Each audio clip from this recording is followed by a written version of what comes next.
about out of the county almost, Camp Pendleton. So, Woo! yeah, which is weird. It doesn't feel like it's anything.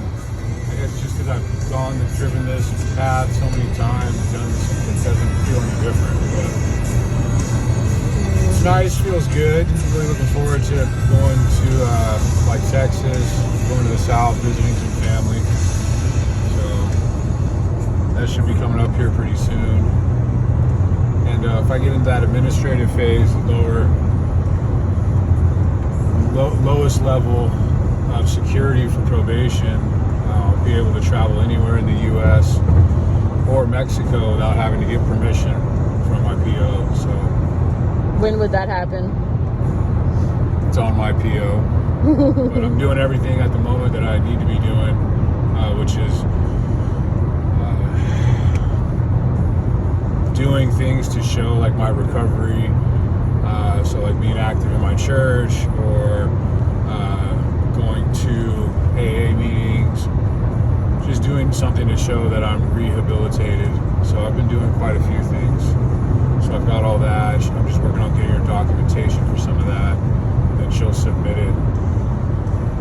It seems like there's a review every 6 months. That was the first time she came by my house. It was initially, and then when she came by the second time, it was because it had been 6 months.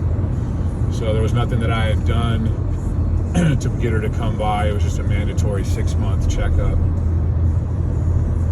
I'm not sure when the next checkup is, but it seems like though after I got this first pass approved, usually it's a lot easier to get things done the second time or a third time. It's always usually just the initial time that's a real pain in the neck to get done. So I got this accomplished, and I'm going to hit him with another travel pass pretty soon, if not, next weekend and the weekend after, and see how it goes.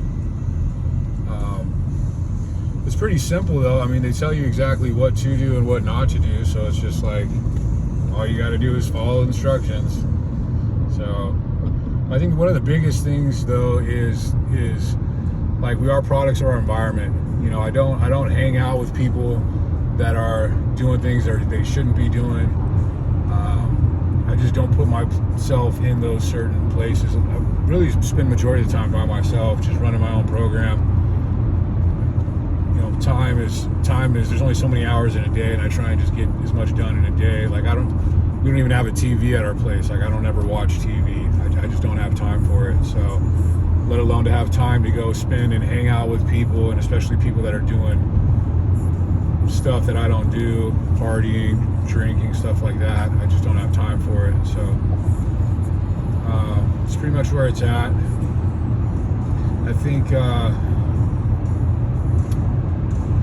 biggest thing with federal probation, they give you enough rope to hang yourself.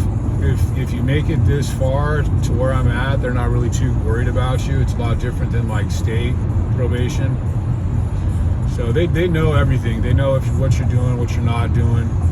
And but I got to make this point clear as well, is like I'm not for the life I used to live. I don't support selling drugs. I don't support committing crime. I don't support any of that. I'm actually quite against it these days. So I got a lot of friends that are like in law enforcement, that are in corrections, guys that are first responders, that are in our military, active, retired.